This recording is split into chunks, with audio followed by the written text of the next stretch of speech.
It's a big deal to me if you don't know. Now you know I'ma change your life. Just put your hands in the air. Hi, what's up, KC? This is Michael, and this is hashtag FlexinKC, where we look at flicks, tech, and folks in Kansas City because there's so much going on here. Today we have a special guest. He's a member of the community. He's gone out from the community, and he's come back bringing all the knowledge that he has with him, and that's Herbert Hardwick. Welcome to the show, Herbert. Can you tell us a little about yourself? Sure. Thank you for inviting me. I'm a local guy. I grew up here in Kansas City, graduated from Southeast High School, then went to college out east and worked in New York for a few years before returning to Kansas City.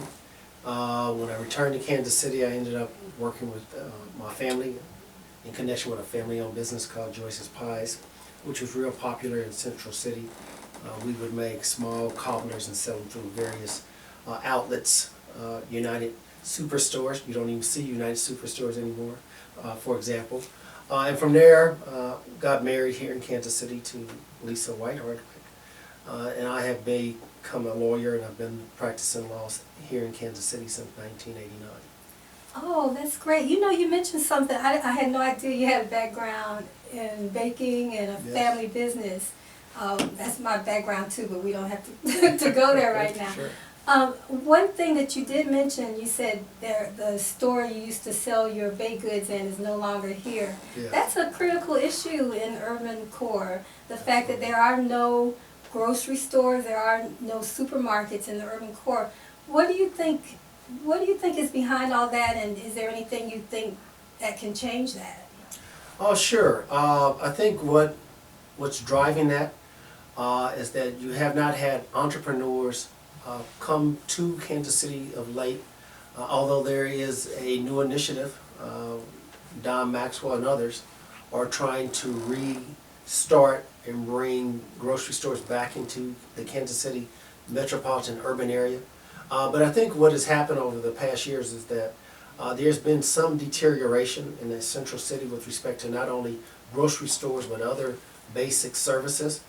You have folks who have moved out to the suburbs, and so as a result, demand for those type of services have followed where those families have relocated.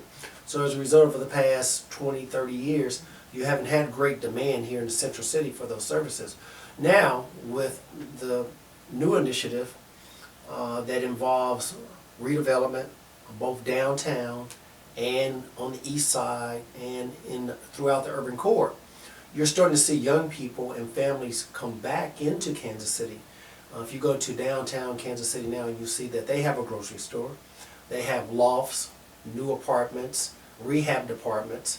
They've converted commercial buildings into living spaces for individuals and families.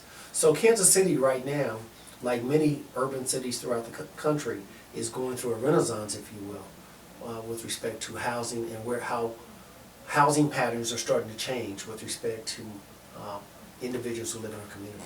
You know, I agree with you. Kansas City is going through a renaissance. I know when I was growing up in high school, I really didn't want to live here, and I was really happy to go someplace else to go to school. But when I came back after being away and working, and I came back and I saw the city was growing into a different place. There was more culture in the city, and I think that's what causes people to come here. And that was a question that I had for you.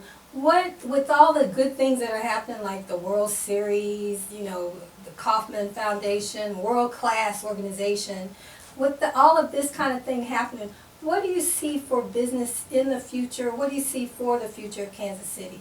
Well, I think Kansas City is in an upswing. I think what you're starting to see is that young people who've gone off to college throughout the nation, and now that they see that Kansas City has become a viable place to live and work, are starting to return to Kansas City. You couple that with technology and entrepreneurship, the whole development with respect to media, technology. Kansas City has been designated or is referenced as one of the key hot places for new companies and tech companies throughout the country. So with that, I think what you're going to see in the future is that you will see more companies coming here because of our workforce. You'll see more entrepreneurs starting business because people believe that the cost of living is centrally located, and given the other amenities and support that are important for businesses, I think that you'll see a growth in new businesses and entrepreneurs coming to this area.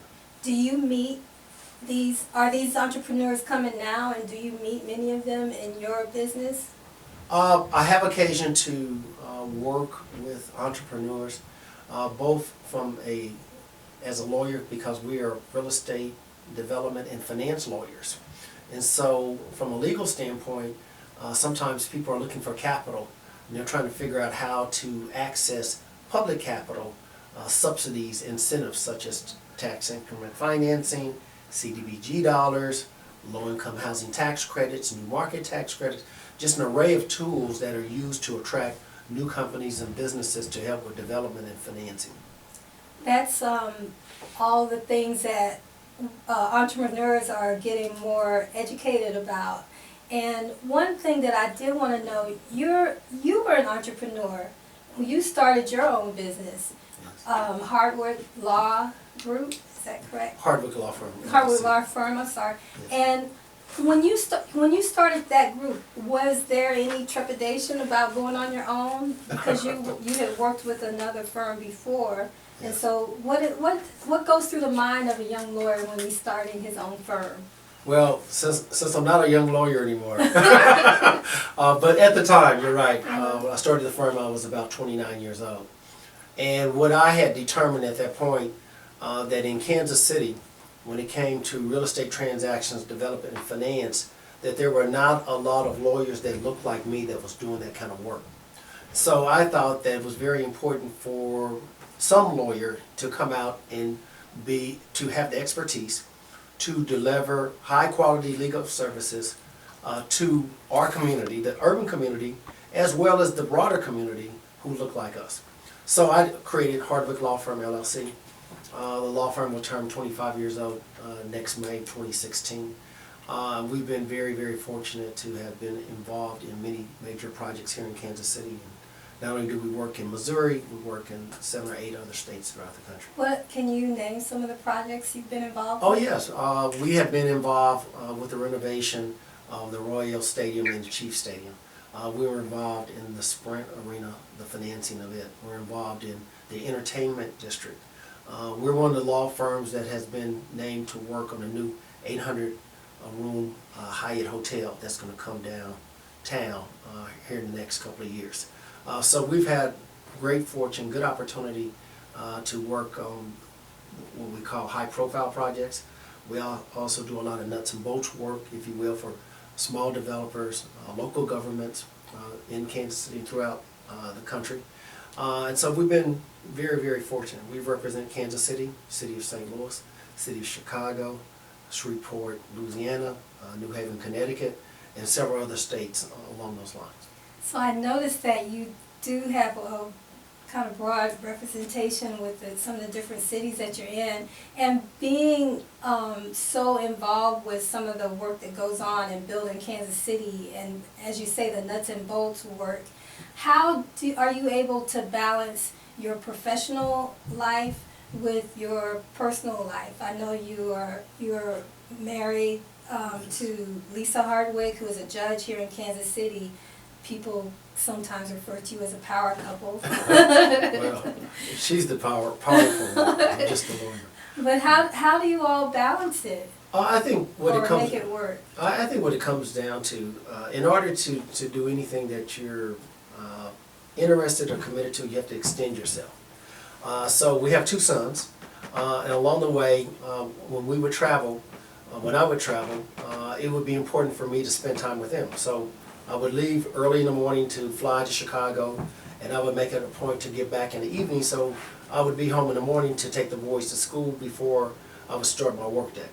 And so I've done that over the past 20 plus years, making sure I could be involved in their lives in a fundamental way, be available for family outings. So you make it a commitment, your church a commitment, the various causes that you support a commitment. And I think in today's world, you just have to figure out a way to be resourceful and to be highly committed, and then to actually get it done. My day typically starts at 4:30, and it usually stops about 10. And I don't really, I work on Saturdays and sometimes on Sundays. So I'm somewhat of a workaholic, I guess, and I've been running at that pace for a very long time, and it's allowed me to do a lot of things. At the same time, you know, at some point you have to say to yourself, you got to slow down a little bit. So. Well, if there are any brief words that you might say to an up-and-coming entrepreneur about the type of commitment that it takes to encourage them on? Oh, sure. The key, from my standpoint, of people who are successful in companies that are successful are people who do not accept no. If you are committed and diligent, you must take the position or have the mindset that no one will stop you from accomplishing what you need to accomplish. No one but God should get in the way. And if you have that type of vision and commitment, a lot of times you'll find that you can overcome obstacles. You can circumvent things that would stop you from achieving what you need to do. Just do not stop. Be totally committed and have the mindset that I'm going to be successful. I'm going to give this 120%. I will get it done. Well, that's really great. I want to thank you for coming, joining us today. Thank you, What's Up KC audience. This is Michael, and we're in #FlexingKC. Check us out next time.